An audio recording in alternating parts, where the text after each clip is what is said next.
Bonjour, c'est Sylvain de l'Intérieur by Sylvain, magasin Grange à Genève. Le métier d'architecte, c'est un vaste sujet.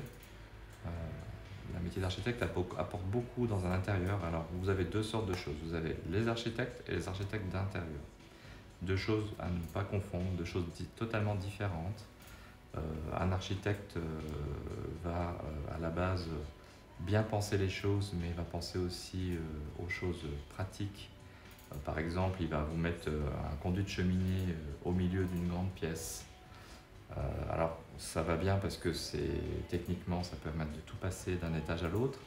Mais pour un architecte d'intérieur, c'est beaucoup plus compliqué parce que si vous mettez une cheminée au milieu d'un salon et d'une salle à manger, dans un intérieur, du coup, il est au milieu des deux ambiances, donc très compliqué pour définir quelle est la bonne ambiance et comment bien orienter les choses dans l'espace. Donc c'est bien d'avoir l'avis des deux, en tout cas, et puis de ne pas faire les choses tout seul.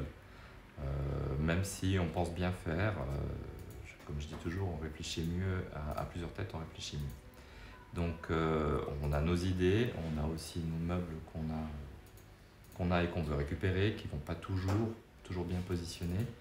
Et il faut assembler tout ça, puis après faire à votre façon, mais il faut vraiment être entouré de professionnels. Je vous donne un petit exemple.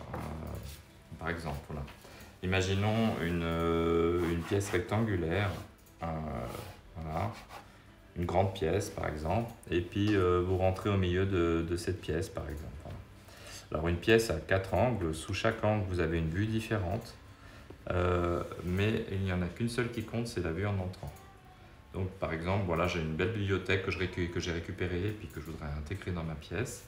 Et puis je décide de la mettre en milieu de la pièce par exemple. Donc imaginez que vous ouvrez votre porte, vous rentrez, votre pièce fait 15 mètres de long et puis en face vous avez une bibliothèque. Bon, une bibliothèque c'est pas gênant, c'est pas très profond, ça fait 45 cm de profondeur.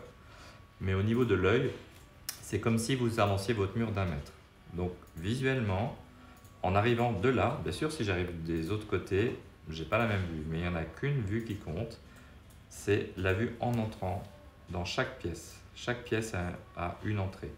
Donc quand on rentre, on a une sensation qui dure 1/10 de seconde et qui fait qu'on se sent bien ou on se sent moins bien dans la pièce, où il y a trop de choses, ou pas forcément bien placé.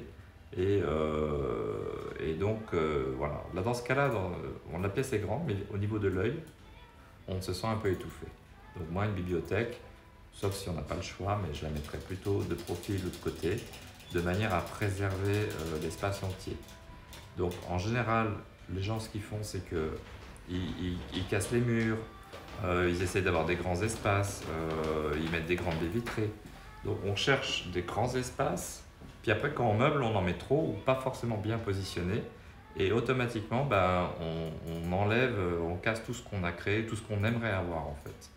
Donc c'est bien d'être dans une pièce. En fait, le but du jeu, c'est de voir la pièce vide, de mettre des meubles et d'avoir toujours la sensation d'avoir une pièce aussi vide que quand il y avait les meubles, que quand il n'y avait pas de meubles. Et automatiquement, on se sent bien. Donc, plus la pièce est grande, moins il faut mettre de choses. Après, un architecte d'intérieur va vous servir aussi, si vous avez une nouvelle construction, à positionner les prises de courant électrique, à positionner les points lumineux par rapport aux axes dans votre espace. Donc voilà, il y a énormément de choses à faire et ce que je vous dis, c'est vraiment 1/10 des choses. Donc oui, c'est primordial d'avoir un architecte d'intérieur. Oui, c'est primordial d'être bien conseillé, d'être bien compris surtout. Et puis de donner tous les outils aussi à l'architecte en lui donnant des plans, en lui montrant des photos et en étant le plus clair possible dans ce que l'on aime. Et nous, on va vous guider, on va vous expliquer pourquoi on doit mettre les choses à tel ou tel endroit, mais pas n'importe comment.